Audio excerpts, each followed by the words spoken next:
Assalamualaikum warahmatullahi wabarakatuh. Innal hamdalillah nahmaduhu wa nasta'inuhu wa nastaghfiruh wa na'udzu billahi min sururi anfusina wa min sayyiati a'malina. Man yahdihillahu fala mudhillalah wa man yudlil fala hadiyalah. Wa asyhadu an la ilaha illallah wahdahu la syarika lah wa asyhadu anna Muhammadan abduhu wa rasuluh. Allahumma salli wa sallim wa barik ala nabiyyina Muhammadin sallallahu alaihi wa ala alihi wa ashabihi wa man tabi'ahum bi ihsanin ila yaumiddin, amma ba'd. Bersyukur kita kepada Allah atas karunia yang Allah berikan kepada kita berupa kesehatan, berupa waktu, terutama nikmat iman dan Islam, nikmat terbesar yang Allah perintahkan kita untuk menjaga dan memeliharanya hingga datang akhir hidup kita di dunia ini. Tentu semoga kita berharap kelak diberikan nikmat husnul khatimah, mati sebagai seorang muslim. Salawat dan salam semoga terlimpah kepada junjungan kita baginda Nabi Muhammad sallallahu alaihi wa alihi wasallam. Demikian pula untuk keluarga beliau, keturunannya, para sahabatnya dan seluruh pengikut-pengikutnya hingga tibanya hari pembalasan.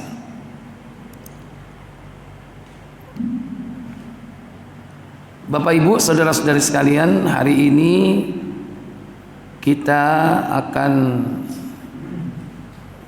mengkaji satu judul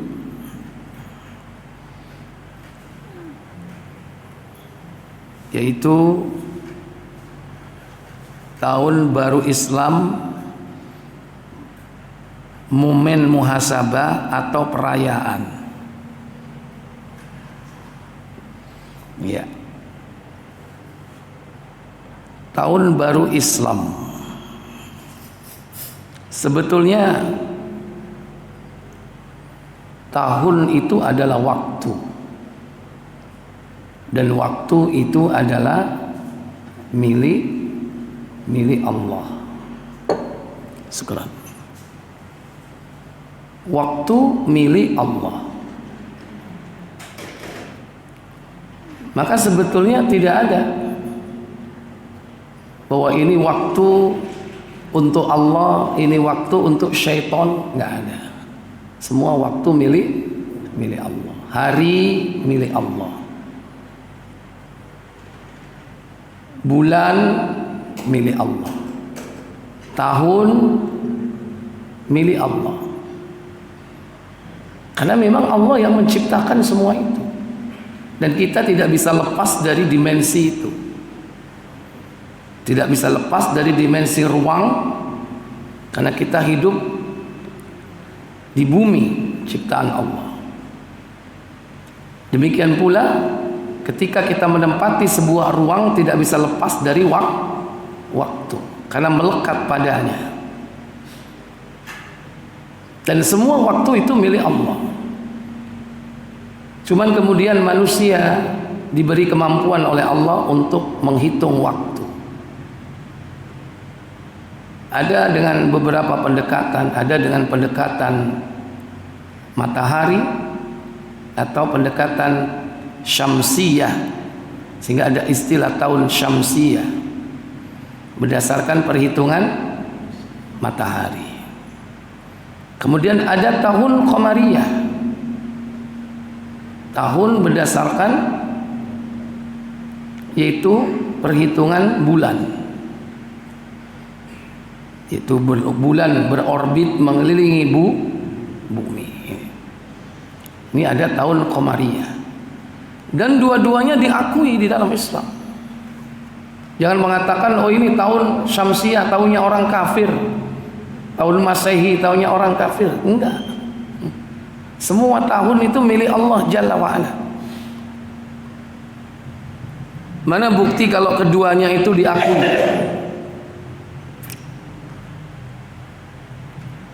Di dalam surah Al-Kahfi, surah yang ke-18, buka tafsir Ibnu Katsir surah Al-Kahfi-nya coba.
Error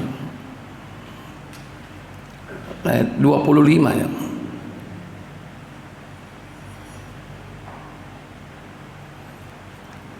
وَلَبِثُوا فِي كَهْفِهِمْ 300 سِنِينَ 300 سِنِينَ وَازْدَادُوا 9. Apa katanya?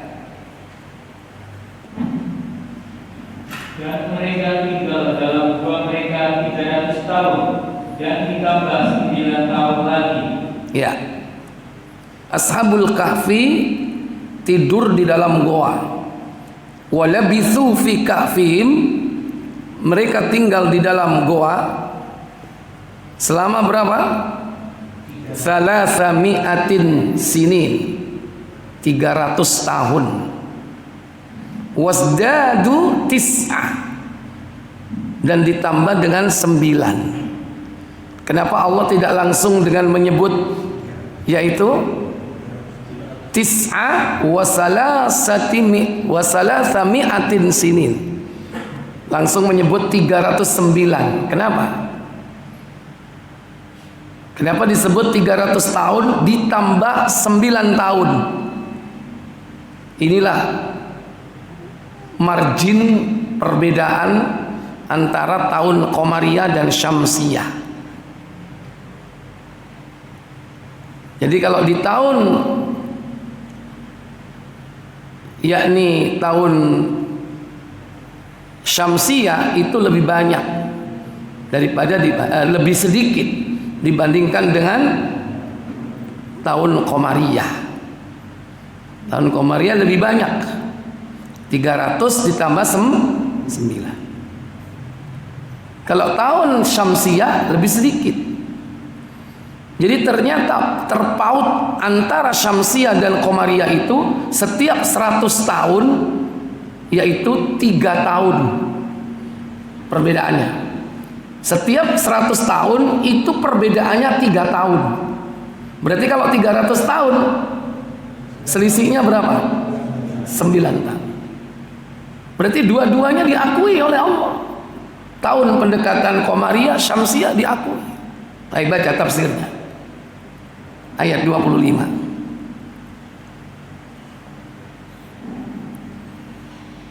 Ini merupakan berita dari Allah Subhanahu wa taala untuk Rasul-Nya Muhammad sallallahu alaihi wasallam mengenai masa tinggalnya Ashabul Kahfi di dalam gua sejak mereka ditidurkan sampai dibangunkan kembali oleh Allah taala. Dan Dia mempertemukan mereka dengan orang-orang yang hidup pada zaman itu.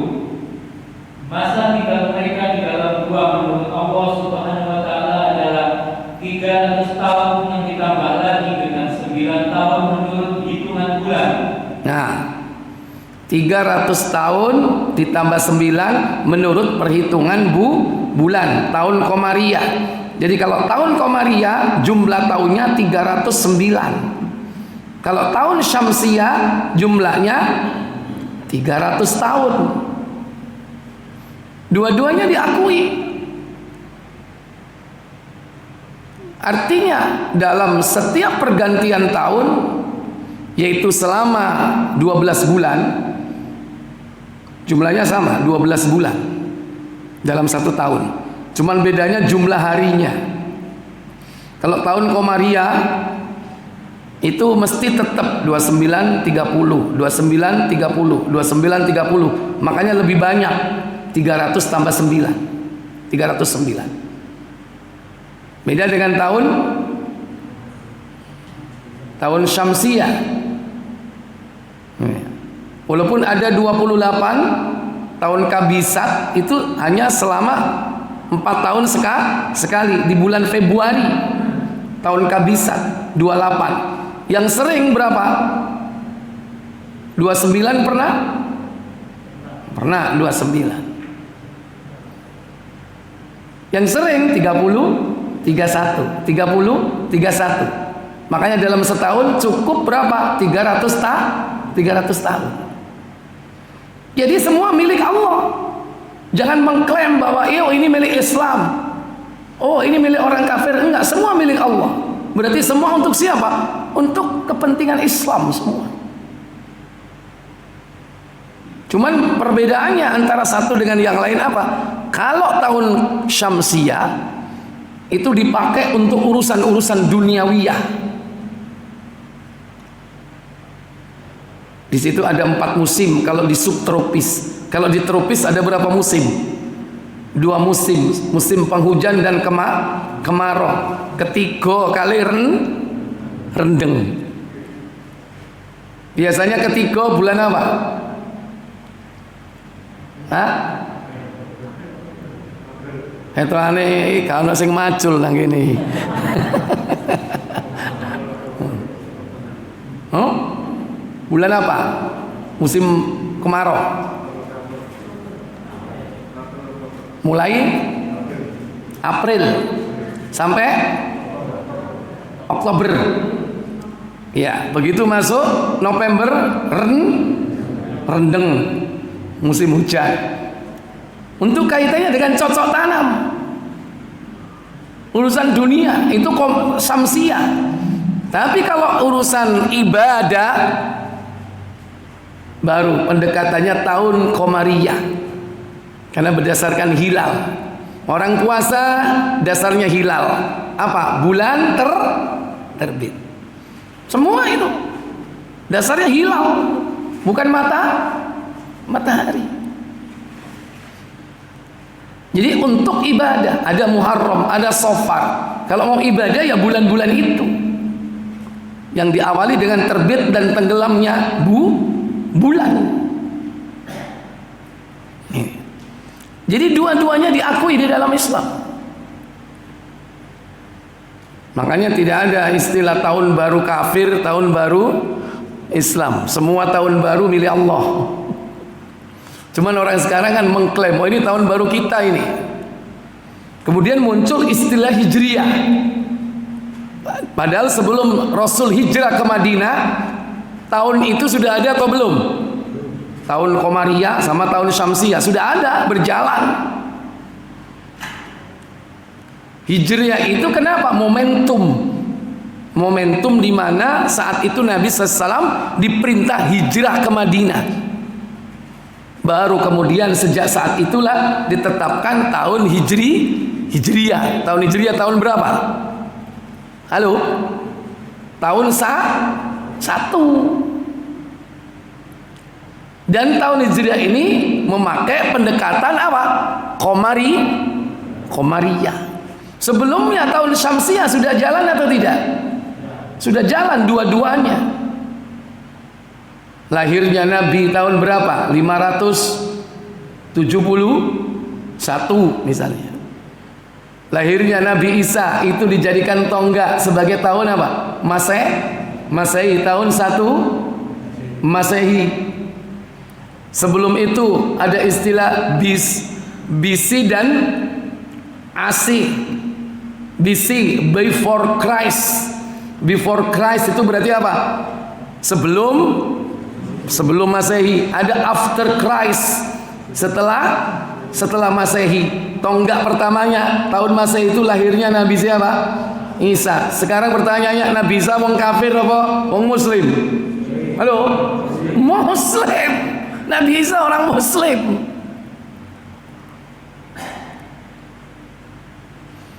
Cuman semakin kesini barulah semakin tampak jelas karena adanya tradisi.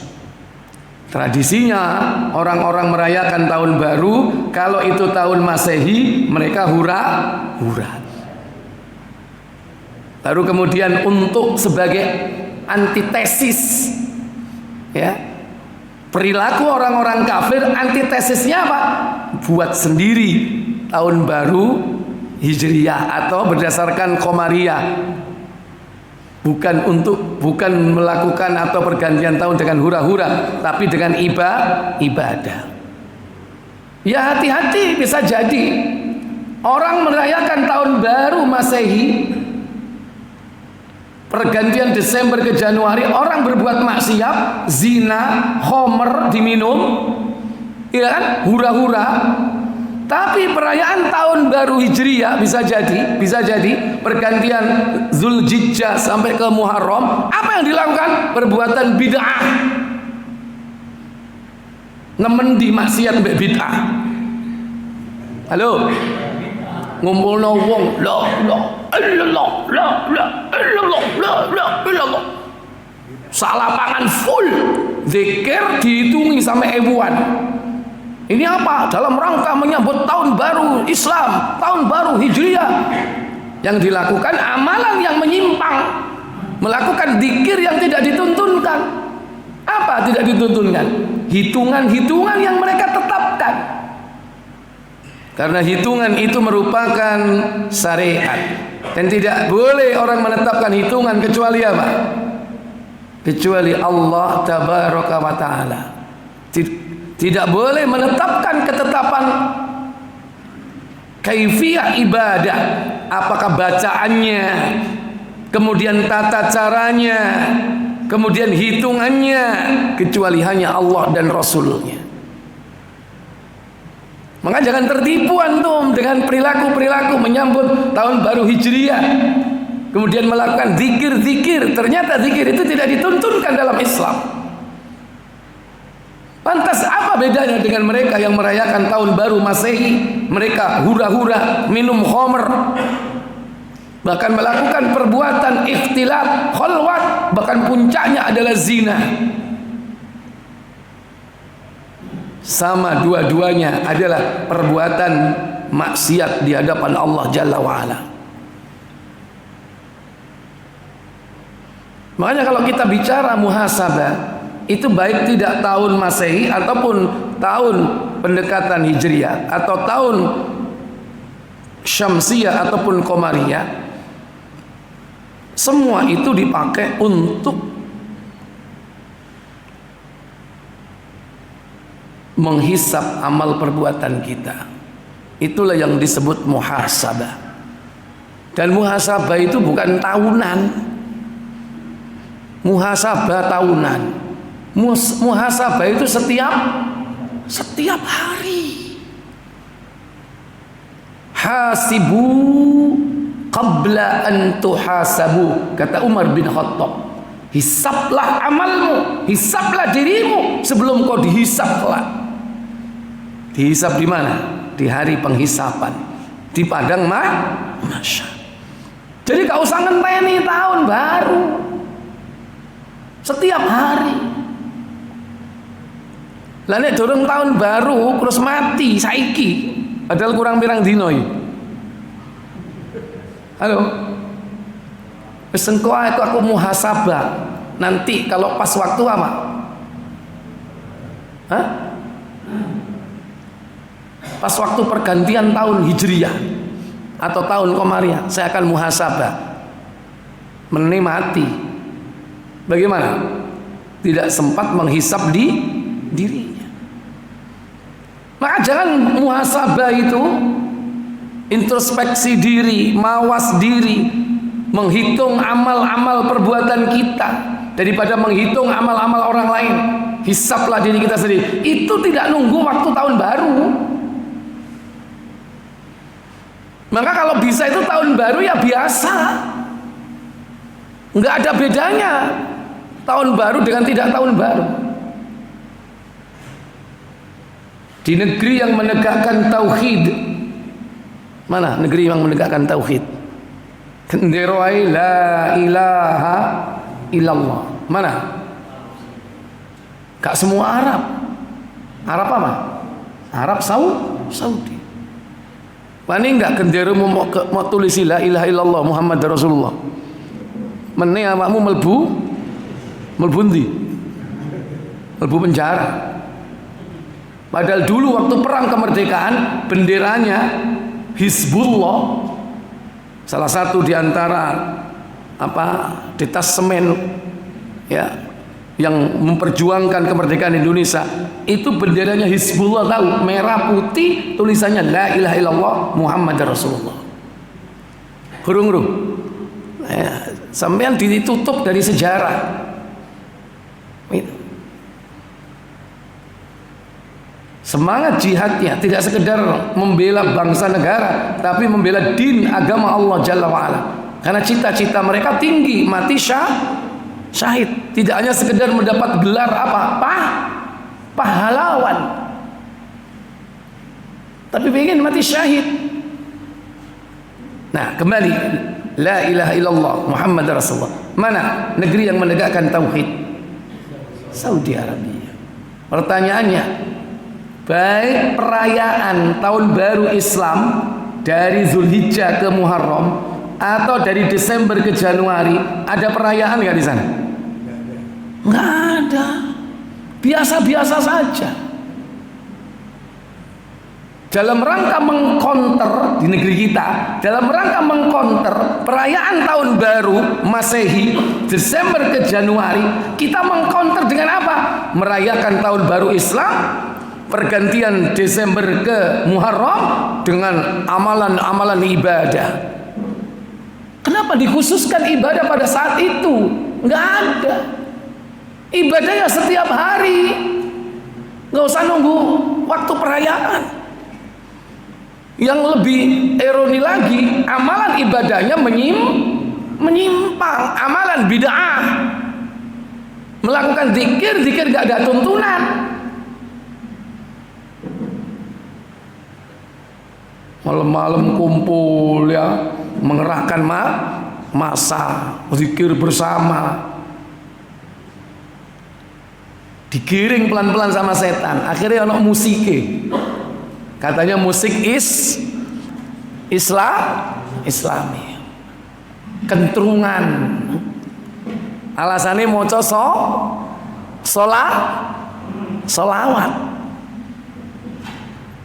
Hati-hati, jangan menciptakan amalan-amalan baru yang tidak ada tuntunan.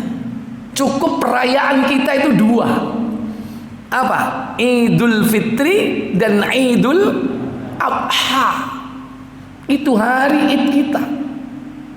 Allah mengganti dengan dua hari raya besar, Iddain, Idul Fitri wa Idul Adha. Maka kalau kita ditanya tentang kapan kita bermuhasabah, setiap saat. Tidak usah nunggu pergantian tahun. Nanti sebelum tidur kita hisap amalan kita hari ini.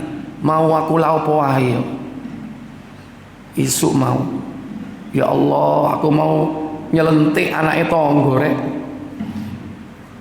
Ya Allah aku mau nggoda bojone wong. Pernah nggak setiap hari menghisap diri kita, introspeksi terhadap diri kita, apa dosa-dosa yang telah kita lakukan hari ini? Itu mestinya lebih bagus. Tidaklah orang yang hidup itu dia akan berada pada tiga posisi. Tiga posisi itu, pertama masa kini, kedua masa lalu, ketiga masa depan. Semua yang hidup pasti dia berada pada posisi itu. Masa lalu berarti yang lewat, masa kini yang sedang dia hadapi, masa depan yang insya Allah dia akan lalui. Tapi belum apa sudah?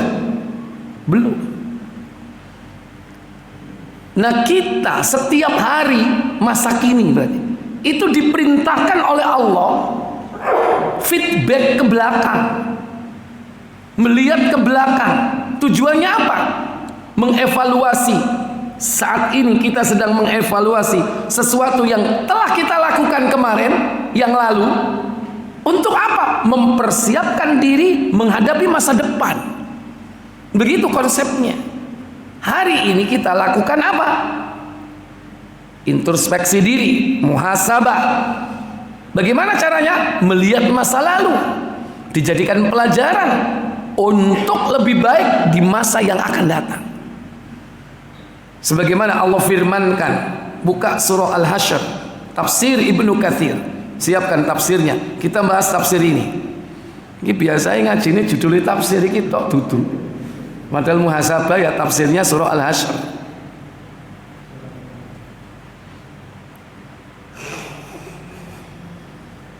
Surahnya 59 Al-Hasyr.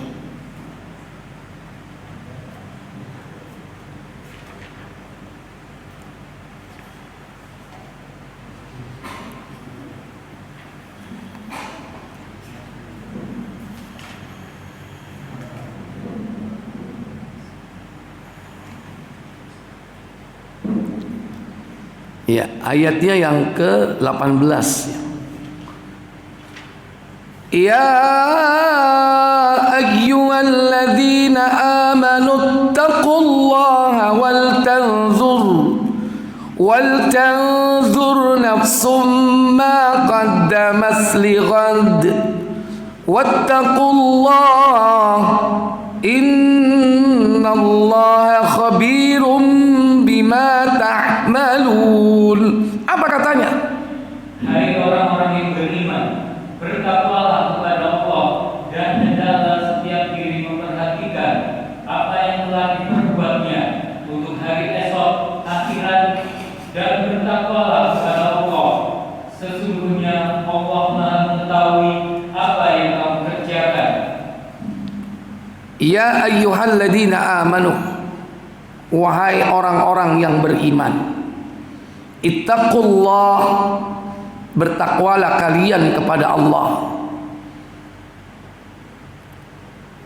Rincian dari takwa, biasanya kalau diperintah bertakwa, setelah itu ada rinciannya. Kalimat sesudahnya itu elemen-elemen dari takwa. Dan dalam hal ini elemen takwa itu adalah muhasabah, evaluasi. Kalimatnya bagaimana? Wal tanzur nafsun, hendaklah setiap jiwa memperhatikan. Ini menunjukkan masa apa? Hendaklah setiap jiwa memperhatikan. Itu berarti menunjukkan masa apa? Hah?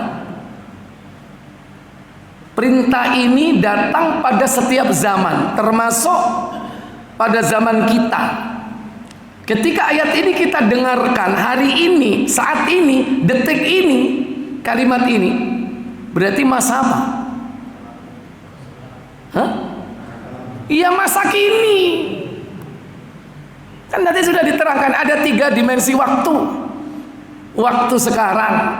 Nah, waktu sekarang kita ini apa? Diperintah wal tandur, hendaklah kau memperhatikan. Itu kemarin apa akan datang? Hendaklah kau memperhatikan. Perintah ini datang kemarin. Kita dengerin perintah ini loh. Kemarin, apa sekarang, apa besok? Perintah ini datang saat kita mendengarkan ayat ini. Ya sekarang. Kalimat wal tandur itu artinya kau berada di satu zaman. Kapan? Ya saat dimana kau mendengarkan ayat ini. Wal tandur nafsun. Hendaklah setiap jiwa memperhatikan. Kapan? Ketika jiwa itu mendengarkan ayat ini. Karena dia mendengarnya. Karena dia berada di waktu saat dia mendengarnya. Kemudian ma qaddamat, apa yang telah dikerjakan, berarti ini objeknya yang harus diperhatikan. Hendaklah setiap jiwa memperhatikan. Apa yang harus diperhatikan? Ma qaddamat, apa yang telah lalu. Berarti masa apa? Masa lalu. Masa lalu bisa jadi setahun yang lalu, 2 tahun yang lalu, bisa jadi sebulan yang lalu, bisa jadi sepekan yang lalu, bisa jadi sehari yang lalu, bisa jadi sejam yang lalu. Itu masa lalu. Karena kita tidak akan bisa kembali. Tapi kita diperintah feedback, memperhatikan yang tadi kita lakukan. Mau asar laopo, mau zuhur laopo, mau isu setelah subuh ngapain. Itu masa lalu kan? Itu yang harus kita perhatikan.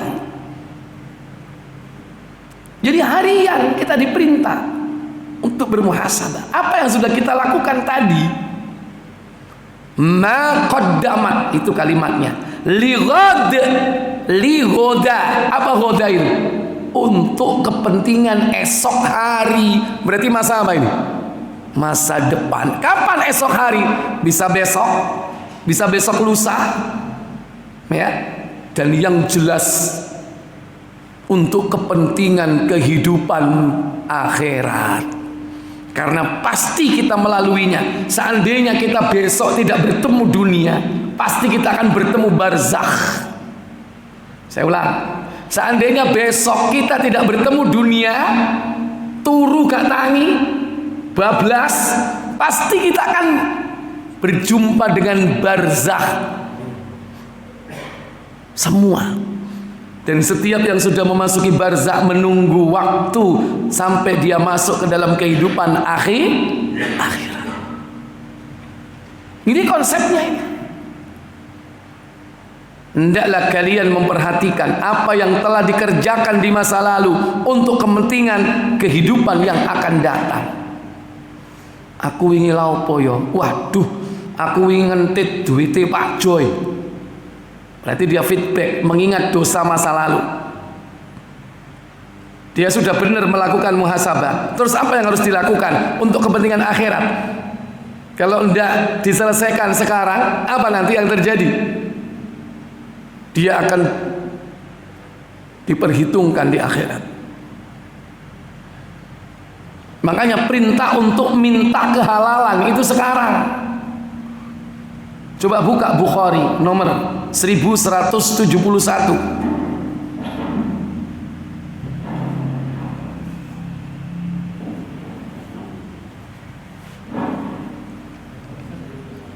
Sebelas tujuh satu.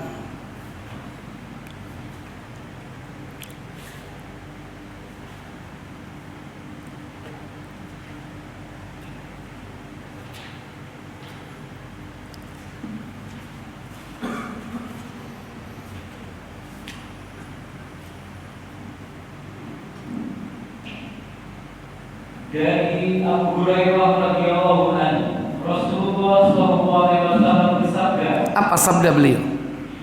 Siapa yang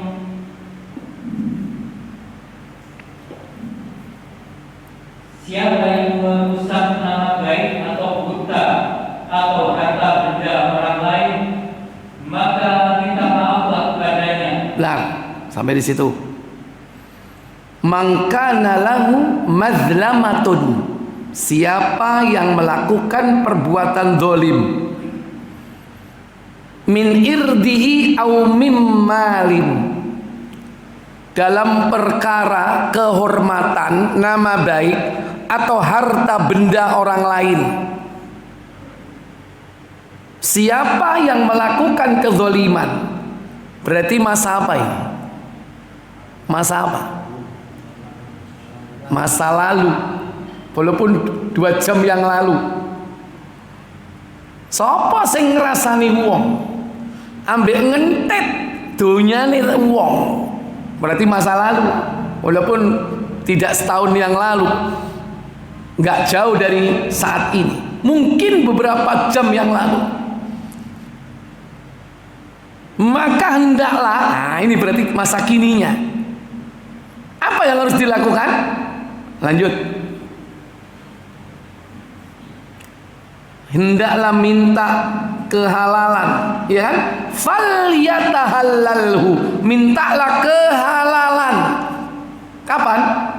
Diulangi. Maka minta maaflah kepadanya sekarang ini. Sekarang ini. Apa yang pernah dia lakukan dari perbuatan dosa berupa kezaliman, harta dan juga kehormatan, nama baik, mintalah maaf. Falyatahallalhu, mintalah kehalalan. Kata Nabi, al-yaum. Apa al-yaum? Now. Sekarang. Berarti masa kini. Sudah masa lalu, sudah jelas dievaluasi. Kapan mengevaluasinya? Masa sekarang, masa kini. Untuk kepentingan apa? Kenapa kok kita harus minta maaf, minta kerelaan? Kenapa? Apa kata Nabi? Sebelum datang hari di mana mata uang tidak laku lagi. Qabla ya'ti yauma la dinar wala dirham. Sebelum datang hari di mana dinar, dirham tidak berlaku. Kapan? Kapan itu? Hari kiamat. Masa apa? Masa apa berarti? Masa depan. Jadi sekarang hari ini kita diperintah menyelesaikan urusan, meminta kehalalan, meminta maaf apa yang telah kita lakukan tadi, kemarin, atau masa lalu berupa perbuatan zalim kepada orang lain. Untuk kepentingan apa? Masa yang akan datang. Kenapa? Masa yang akan datang, hari kiamat, ada penghisapan. Qabla ya'ti yauma la dinar wala dirham. Sebelum datang hari di mana mata uang tidak berlaku. Apa yang terjadi nanti? Kata Nabi sallallahu alaihi wasallam. Silakan. Kalau ia mempunyai amal baik, sebagian dari amal baiknya itu akan diambil sesuai dengan kadar aniaya yang telah dilakukannya. Iya. Fayakhudhu ajra amalis salihin, maka diambillah pahala amal solehnya biqadarin mazlamati, sesuai dengan kadar kezaliman, aniaya yang telah dia lakukan. Nanti begitu, Pak. Itulah hari penghisapan. Makanya hisaplah sekarang, perhitungkanlah sekarang sebelum nanti dihisap oleh Allah di hari kiamat. Maka sekarang kita diperintah untuk menghisap diri. Siapa yang melakukan penghisapan itu? Diri kita sendiri. Ojo wong liya kok menghisap. Dan kita juga jangan menghisap orang lain. Lah kok menghisap orang lain itu? Sampean iku ngene, sampean iku ngene, sampean kamu ngene, sampean iku pinter nek kok ngisap wong liya. Deloken jitokmu. Kan bahasanya gitu kan. Kan gak ndelok awakmu dhewe. Nek dikongkon menghisap orang lain cek pinter e. Makanya jangan menghisap orang lain. Apa? Hisaplah dirimu sendiri. Ini contoh ayat yang memerintahkan kita untuk muhasabah. Apa yang telah kau lakukan di masa lalu itu sebagai penyebab nanti hancur binasanya kau di masa yang akan datang. Kalau orang sudah diambil pahalanya, bisa habis nggak? Habis. Sehingga apa yang terjadi? Kalau ia tidak mempunyai amal baik, maka dosa orang lain itu diambil dan ditambah kepada dosanya. Habis pahala dosa bertambah. Inilah yang disebut dengan orang yang bangkrut. Orang yang bangkrut. Nabi pernah bertanya kepada sahabat, "Atadruna mal muflis?" Tahukah kalian orang yang bangkrut? Sahabat mengatakan, "Al-muflis fina," orang yang bangkrut di kalangan kita itu, "man la dirhaman wala mata'," orang yang tidak punya dirham, tidak punya uang, wala mata', tidak punya perhiasan. Kata Nabi, bukan. Ternyata bukan itu orang yang bangkrut. Orang yang bangkrut itu al-muflis, kata Nabi, buka Muslim 2211.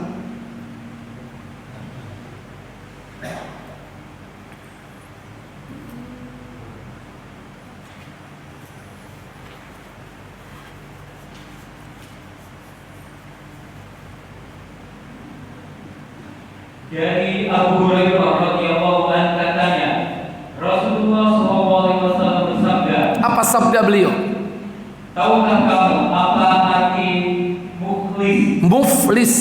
Bangkrut atau pailit? Pakai fa ya, muflis, bukan mukhlis. Kalau pakai kha mukhlis bener.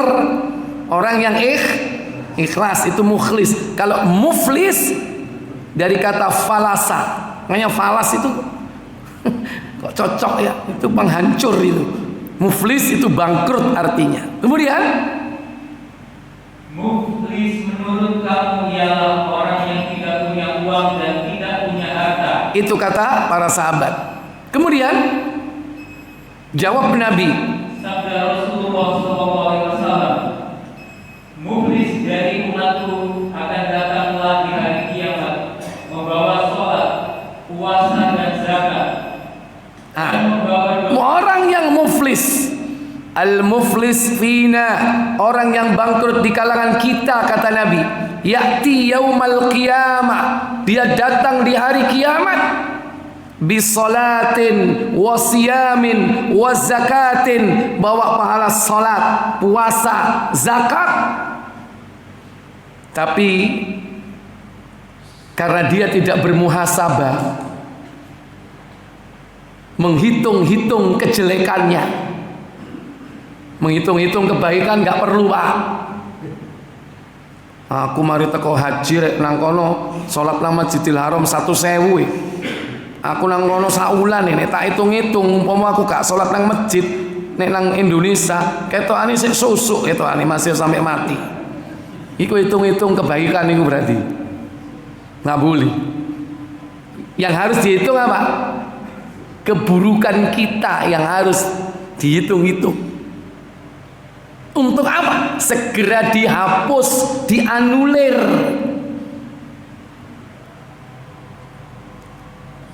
Maka orang yang tidak bermuhasabah banyak nanti datang di akhirat dengan pahala yang banyak, tapi karena dia tidak muhasabah, dia datang membawa dosa. Dalam hadis ini disebutkan ada 5 dosa yang dia datang. Pertama apa? Dan membawa dosa karena dia pernah memaki orang. 1.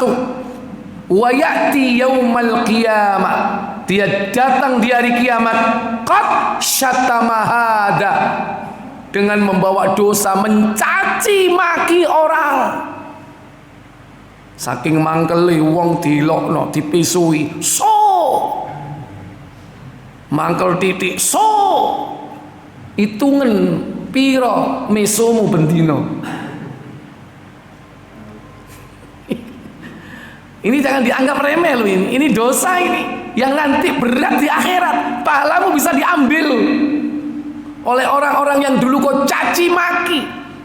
Nek ngilok-ngilokno entek ngamek, kurang golek. Sing jenenge penghuni Bonbin disebut kabeh. Sing sikil papat sampai sing gak duwe sikil apa iki? Wong disebut ya, sebut kewan kabeh. Nah ini Syatama hada. 2. Menuduh orang. Wa qadhafa hada. Menuduh orang. Menuduh tanpa bukti. Kalau mencaci maki bisa jadi di hadapannya langsung. Kalau menuduh bisa jadi di balik orang itu. Orang itu nggak tahu tapi dituduh. Hati-hati. Nanti akan dibongkar di akhirat. Lu Ustaz, kan yang menuduh kan, yang dituduh kan nggak tahu sama orang yang nuduh. Akhirnya sama-sama mati. Iya sekarang di dunia. Di akhirat itu semua rahasia dibuka. Ibarat video klip itu akan ditunjukkan semuanya. Makanya orang-orang yang terdolimi itu semua akan menuntut balas. Karena ternyata tahu di balik itu dia telah dizolimi oleh fulan. Yang ketiga, memakan harta orang. Wa akala mala hada. Pernah memakan harta orang lain dengan cara batil.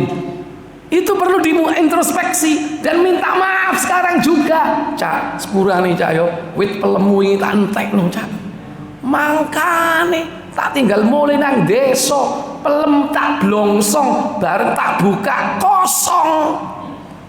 Tak pikir dipangan codot, tiba codot ndak sireng sampean cak. Minta maaf, yo cak sepurane cak. Gak. Ya apa nek ngono? Aku njaluk ganti sakarung. Karena kita berharap di akhirat urusannya tuntas, pahala kita tidak diambil. Berani nggak ganti sakarung? Halo, sampean duwe sakarung piro Pak? Kecil. Yang penting jangan sampai nuntut di mana? Selesaikan sekarang. Ini namanya muhasabah. Diingat-ingat dosa-dosa kita masa lalu kemarin itu. Dan gak ngenteni tahun baru. Apa ngenteni tahun baru itu? Tahun baru biarkan yang merayakan. Jangan kita ikut-ikutan. Lakukan perbuatan-perbuatan bid'ah, anggap biasa, turu biasa, tangi tahajud, biasa seperti biasa. Nggak perlu ada acara khusus, kompol-kompol, ayo rek zikir, maca Quran bareng, sholat tahajud bareng. Nggak ada tuntunan begitu. Walaupun sholat tahajud biasa. Setiap hari kita muhasabah. Jangan mengkonter amalan maksiat dengan amalan bid'ah. Antum mengadakan acara yang tidak ada tuntunannya. Hati-hati. Wa akala mala hada. Yang keempat, wa safaka dama hada wa daraba hada. Apa? Pernah membunuh orang. Insya Allah jenengan boten nate. Tapi nikmat ini nyamuk bendino. Tapi yang dimaksud membunuh di sini manusia. Berat, itu dosa besar. Tapi yang kelima apa? Dan pernah memukul orang. Eling-elingen biyen sampean tahu gepuk sopo. Enggak ada alasan maling sandal ketangkep. Terus sampean melok-melok ngantemi. Boleh enggak kita memukuli orang yang ketangkep karena nyuri sandal di masjid? Boleh enggak? Enggak boleh. Siapa yang membolehkan antum mukuli dia? Apa alasannya memukuli? Antum dihisab nanti di akhirat. Dia kan nggak terima, cak sampai lapo, biar ngantemi aku. Kau nyolong nang sandal soalnya, ya. Hatta sandalnya yang dicuri, dia nggak berhak untuk memukul, karena yang berhak memukul itu adalah orang yang ditetapkan hakim menjadi eksekutor. Dalam Islam sudah ada aturan syariat. Mencuri kalau sudah lebih dari nisab 3 dirham, had potong tangan. Di bawah itu mungkin ada kebijakan ditetapkan oleh hakim apa? Dicambuk. Tapi nggak sembarangan orang yang disuruh nyambuk menghukum yang ditetapkan oleh hakim hukuman. Tidak semua orang main hakim sendiri. Kadang maling sepeda motor mati, garing, ngeringking, diobong. Ono nggak? Siapa yang membolehkan seperti itu? Islam tidak seperti itu. Islam itu agama yang tertata rapi sistem hukumnya, gak sembarangan orang main hakim sendiri. Kalau itu dilakukan nanti akan dihisab di akhirat. Nah hal-hal seperti itulah diingat-ingat. Biar yang kelima, tahu gepuk sopo sampean. Iya rek ben aku tau ngantemi koncoku nang SD. Saiki arek isih ana tanggoku njaluk sepuro. Terus aku gak gelem nyepuro sampean, aku mangkel Cak. Kecuali sampean neraktir aku. Tak sepuro. Kira-kira gimana kalau dia minta ditraktir? Budal? Budal. Ngono lho. Itu namanya muhasabah. Dan itu tidak nunggu tahun baru. Setiap saat minta pertolongan kepada Allah untuk melakukannya. Terutama sebelum tidur ya, sebelum kita ini ada kepastian besok kita bisa bangun atau tidak bisa bangun, makanya muhasabah apa yang telah dilakukan tadi siang, tadi pagi, tadi sore sebelum kita tidur. Minta ampunlah kepada Allah. Kalau itu dengan hubungan sesama manusia, azamkan untuk bertemu dan menyelesaikan urusannya. Baik, azan dulu, nanti hadisnya dituntaskan. Silakan. Baik Bapak Ibu, saudara-saudari sekalian, kita lanjutkan hadis tadi. Kemudian ketika dia datang di hari kiamat dengan membawa dosa, apa yang dilakukan oleh Allah kepada orang tersebut? Fayakhudhu hadza min ajri amalis salih, hadza min hasanati wa hadza min hasanati. Ini kebaikannya, ini kebaikannya. Diambillah itu pahala amal solehnya. Lanjut. Maka diberikan pahala kebaikannya kepada orang-orang yang dizaliminya. Jika pahala kebaikannya habis sebelum terbayar lunas kepada orang-orang yang dizaliminya, maka diambil dosa-dosa mereka yang dizaliminya, lalu ditimpakan kepadanya. Kemudian dia dilemparkan ke neraka. Wa turiha finnar, akhirnya orang itu karena dosa-dosanya bertambah, pahalanya habis, dicampakkanlah dia ke dalam neraka. Wal iyadu billah. Baik, kembali kepada surah Al-Hasyr ayat 18. Ayat ini diturunkan oleh Allah dengan asbab datangnya sekelompok orang-orang Mudhor. Orang-orang Mudhor ini Bani Mudhor ya, yang datang di waktu sebelum atau menjelang zuhur ketika itu. Mereka datang, suku Mudhor ini beberapa orang ya, berkelompok, tapi dengan penampilan yang sangat prihatin karena kefakirannya. Dia datang itu tidak memakai alas kaki, telanjang dada karena saking melarate Pak, dan memakai pakaian dari kulit binatang, termasuk kulit macan ya. Itu menutup mulai pusar sampai lutut tok, dan membawa pedang di punggungnya. Gambarannya kaya apa nih Pak? Nyeker gak kelambian, cawetan ya, nutup hanya aurat aja dengan kulit hewan, terus bawa pedang. Gambarannya apa? Kayak apa? Kayak Tarsan. Nah, filmmu lah. Ya, gambarannya seperti itu. Ini saking miskinnya. Sedih melihat itu Nabi. Akhirnya Bilal disuruh qomat. Kemudian sholat duhur, setelah sholat duhur Nabi naik ke atas mimbar dan berpidato. Salah satu ayat yang dibaca ya ini, ya ayyuhalladzina amanu taqullaha wal tandur nafsum ma qaddamat lighad. Baik, baca tafsirnya, silakan. Wahai sekalian manusia, bertakwalah kepada Allah yang telah menciptakan kalian dari jiwa yang satu sampai akhir hayat. Lalu dia membaca ayat yang terdapat pada surat Al-Hasyr, dan hendaklah setiap diri memperhatikan apa yang telah diperbuatnya untuk hari esok. Seseorang menyedekahkan sebagian dari dinar. Ini langsung ya, langsung dipotong ya. Kisah yang tadi, gak apa-apa, itu lanjutannya ini.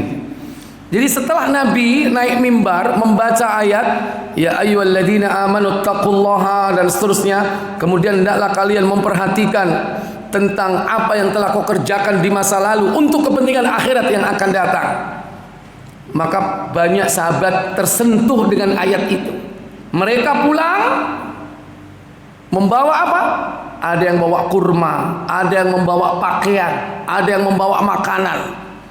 Ditumpuk, makanan kumpul makanan, pakaian kumpul pakaian. Lanjut. Seseorang menyedekahkan sebagian dari dinar, dirham, pakaian, 1 sok gandum dan 1 sok kurma, hingga akhirnya beliau mengatakan, meskipun hanya dengan 1 belah kurma.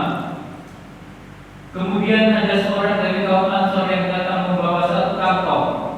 Hampir saja telapak tangannya tidak mampu mengangkatnya, bahkan memang tidak mampu.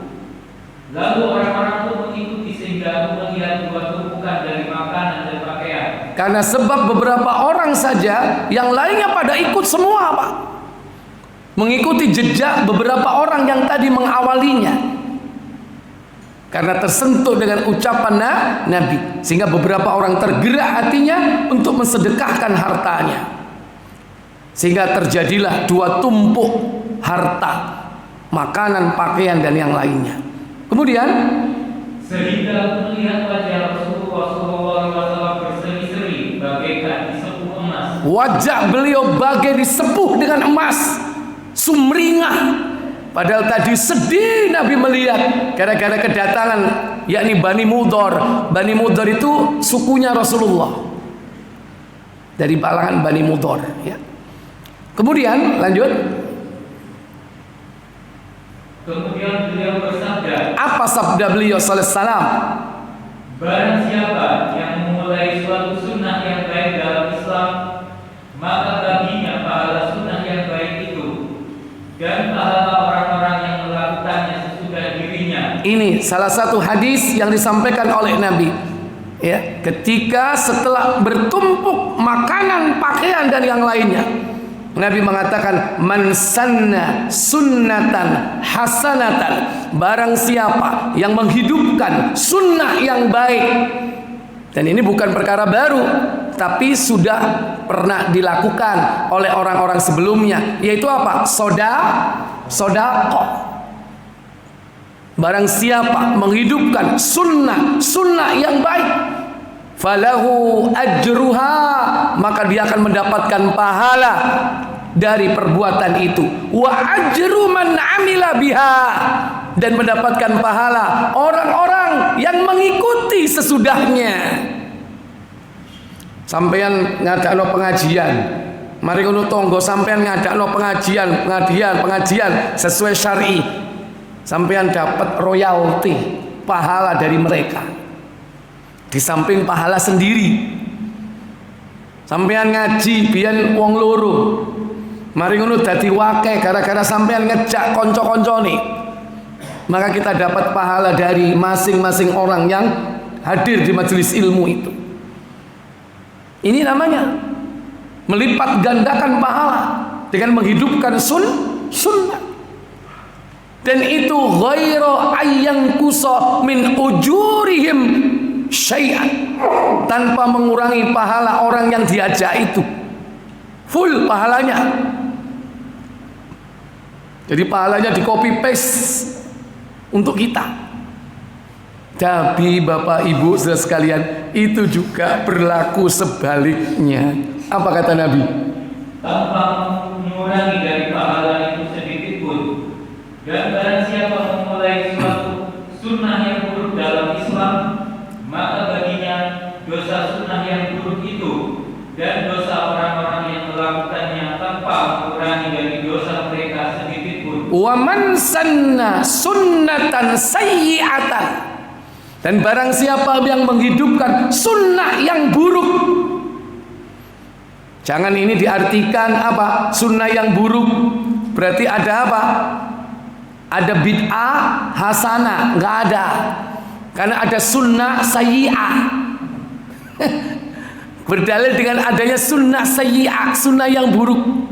Kemudian mengatakan ada bid'ah, itu ada 2, bid'ah yang jelek berarti ada bid'ah hasanah, nggak ada. Yang dimaksud sunnah sayyi'ah ini apa? Perbuatan orang yang sudah pernah dilakukan oleh orang-orang sebelum kita, kemudian kita hidupkan, dan ketika kita setelah menghidupkan ini, banyak orang yang mengikuti jejak kita. Ini yang dimaksud man sanna sunnatan sayyi'atan. Barang siapa yang menghidupkan tradisi perbuatan yang buruk, falahu wizruha, maka dia akan mendapat dosa dari perbuatan itu, wa wizru man amila biha, dan juga dosa orang-orang yang mengikuti sesudahnya. Sampeyan nanggone desa pertama kali nanggap orkes, setelah sampean tonggo kanan kiri melok, dan lebih dahsyat kalau orkesnya jenengan masih sopan, begitu setelahnya orkesnya serono, ngebor, mari ngebor ngecor, ya kan? Antum dapat dosa sebanyak orang-orang yang mengikuti jejak langkah antum. Kenapa? Karena antum sebagai sponsorship dulu, sebagai promotor, sebagai pioner. Hati-hati, sebagai promotor kejahatan, sebagai pioner perbuatan maksiat, sebagai penggerak atau yang mengawali perbuatan bid'ah. Setiap perbuatan bid'ah yang kita lakukan kemudian diikuti oleh banyak orang, kita mendapatkan dosa yang sama, dosa orang-orang yang melakukan sesudahnya, tanpa lanjut, tanpa apa? Tanpa mengurangi dari dosa mereka sedikit pun. Tanpa mengurangi dosa-dosa mereka sedikit pun. Inilah yang dibaca oleh Nabi berkaitan dengan ayat yang berkaitan dengan muhasabah tadi. Ya, hati-hati. Dalam kehidupan ini jangan sampai kita menjadi orang yang tidak sengaja, tanpa sadar justru kita membuka peluang kebinasaan bagi diri kita sendiri. Wal iyadu billah. Baik, mungkin ini yang bisa saya sampaikan, semoga bermanfaat. Insyaallah yang akan datang lebih diperdalam lagi tentang unsur-unsur muhasabah itu bagaimana, ya. Baik, sebelum saya tutup mungkin ada pertanyaan, silakan. Waalaikumsalam. Bagaimana jika orang yang meninggal itu sudah meninggal? Menikah atau meninggal? Meninggal. Oh, meninggal. Bagaimana cara minta maaf? Ya. Sekarang bentuk kezolimannya apa? Kezoliman itu ada 3, ya. Dalam hal darah, dalam hal harta, kehormatan, dan harta. Dalam hal darah, kini mateni wong. Apa menek mateni ini gak ketok.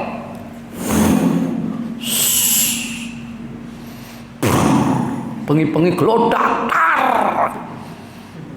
Mari ngono wetenge melembung. Gak suwe bisa dibuktikan nggak santet seperti ini?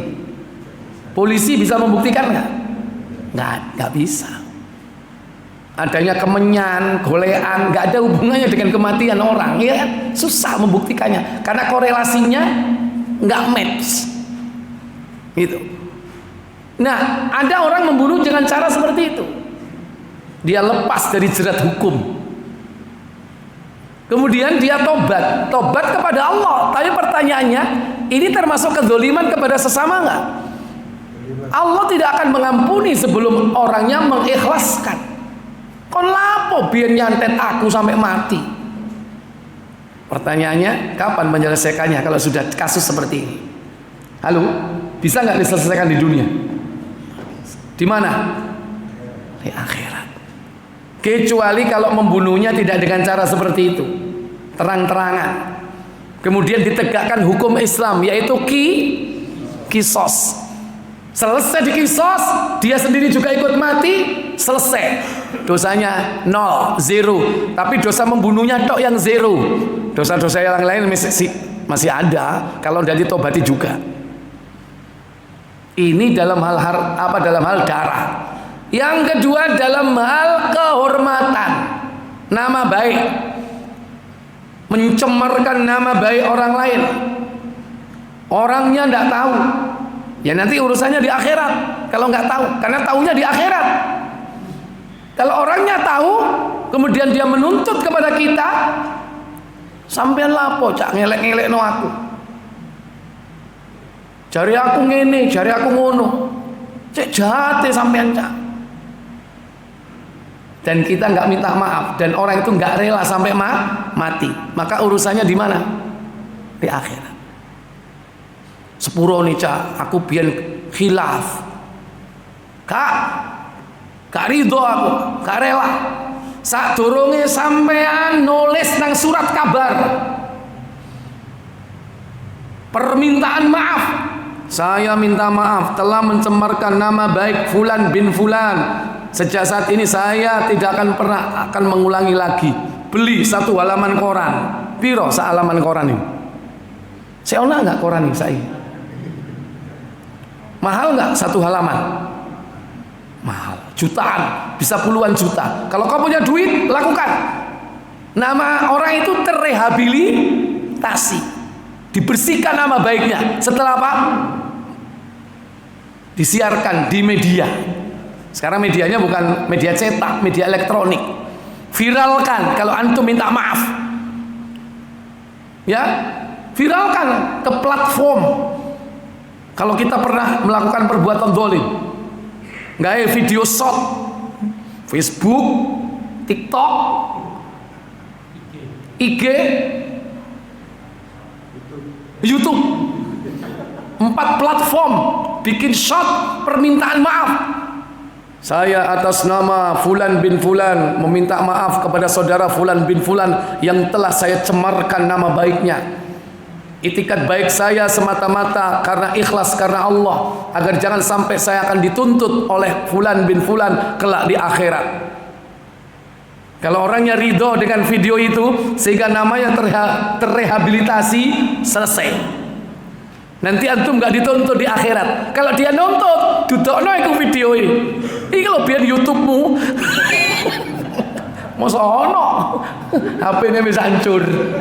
Tapi mudah bagi Allah untuk menunjukkan kembali, karena semua sudah terikot dalam perjalanan hidup. Semua terikot. Karena kita punya sistem di otak ini merekod seluruh perjalanan hidup kita. Ini super memori ada di otak kita ini. Perjalanan hidup kita mulai lahir, bahkan sampai sebelum lahir, sampai mati ada di otak kita. Itu nanti file itu ya yang akan dibuka oleh Allah Jalla wa'ala. Semua terekam. Orang nggak bisa mengelak. Belum lagi yang eksternal. Ada internal di otak kita, memori. Ada yang eksternal, rokibun, atid. Rokib dan atid. Ini eksternal. Dia sebagai saksi. Di samping dia juga punya apa? Cacatan.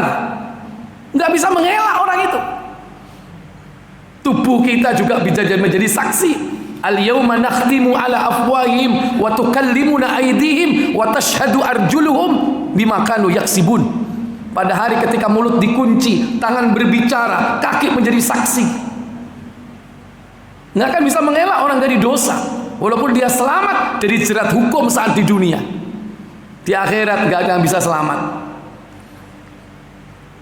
Ini.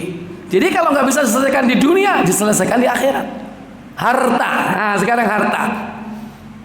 Kita punya utang, durung nyaur. Memang niat ngemplang, wong wis mati. Ini masih ada kesempatan. Pertama, cari ahli waris. Cak, aku biyen duwe utang bapakmu. Lu iya ta? Iya. Piro? 100 juta. Loh, cak ini aku gak ero, aku gak ono catetane. Iya, saiki aku sadar pengen balekno. Iki jane dadi warisan keturunane. Berikan 100 juta. Bungane ndi? Gathek. Jeluk bunga. Gak ono bunga biyen aku utangi sakmene. Yo gak iso, Cak. Ya wis nek ngono dihitung emas ae. Biyen emas tahun sakmene 1 juta pirong gram. Ya wis tak sahur sesuai gramnya. Wah, wong apik iki. Gelem bayar sesuai dengan konversi harga emas. Bagus. Walaupun itu bukan bunga. Mestinya kalau utang emas bayar emas, utang rupiah bayar rupiah, mestinya begitu. Tapi ya duit wis gak bejaji. Lah utange biyen duit sik ana regane. Utange 100.000 zaman biyen. Tahun 80, 100.000, gede gak? Gede. Saiki 100.000. Yo gak gelem mau dibayar. Kalau mungkin dia tidak rela, ya nego. Intinya selesaikan. Kalau tidak ada ahli waris, apa yang dilakukan? Ada alternatif kedua. Digoleki mumet sak Indonesia, ngelutak gak nemu. Ternyata kuwabe wis mati atau hilang, tak tentu rimbanya kemana. Apa yang dilakukan? Sedekah atas nama dia. Sedekah atas nama dia. Di tempat yang tepat sasaran. Di masjid, anti asuhan ya. Sedekah nang gone bojo dhewe, bojo lan mumet lan duwe. Ya. Aku diutang nang cak ini fulan ya. 1 juta kita sedekahno atas nama DE tapi nang bojone. Ya, jadi di tempat yang tepat. Nah ini. Itu cara alternatif kedua. Yang ketiga, kita nggak mampu melakukan itu. Apa yang kita lakukan? Bawalah pahala sebanyak-banyaknya. Supaya nanti di akhirat wong podo teko jaluk pahala, minta keadilan di hadapan Allah. Pahala kita masih banyak. Dijaluk rono, dijaluk rini, dijaluk wong iku bisa entek kalau persediaan kita sedikit. Makanya bawa pahala sebanyak-banyaknya. Pertanyaannya, bisa nggak mendeteksi berapa banyak pahala yang kita bawa? Halo? Nah itu masalahnya. Itu masalahnya. Makanya orang kalau ingat seperti ini, orang itu hati-hati. Jangan sampai, jangan gampang-gampang nyalai orang. Jangan gampang-gampang mendolimi orang. Meskipun dengan lisan. Nyelatu wong, ngilok-ngilokno wong, ngelabrak wong. Kadang-kadang kalau sudah mulut ini lucu, alias apa? Lunyu, cucuke ya, lucu ya. Ya, ngomong itu udah nggak terkontrol sudah lebay, sudah berlebih-lebihan, ngilok-ngilokno wong ya. Walaupun dalam Islam boleh satu kali membalas sesuai setimpal, selevel, nggak apa-apa. Pukulan di bawah pukulan, 1 dibalas 1, 2 dibalas 2, masih boleh dalam Islam. Tapi kalau waktu membalas itu kadang lepas kontrol orang. Wong ngomong sakecap, dia berkecap-kecap. Itu yang bahaya. Dan lebihnya itulah yang akan dihisab oleh Allah Tabaraka wa Ta'ala nanti. Kalau sudah seperti itu, bahaya besar di akhirat, akan menghancurkan amal ibadah kita atau pahala amal ibadah kita. Ya, jadi begitu. Wallahu a'lam. Semoga bermanfaat. Kita tutup kafarat majelis. Subhanakallahumma wa bihamdika asyhadu an la ilaha illa anta astaghfiruka wa atubu ilaik. Assalamualaikum warahmatullahi wabarakatuh.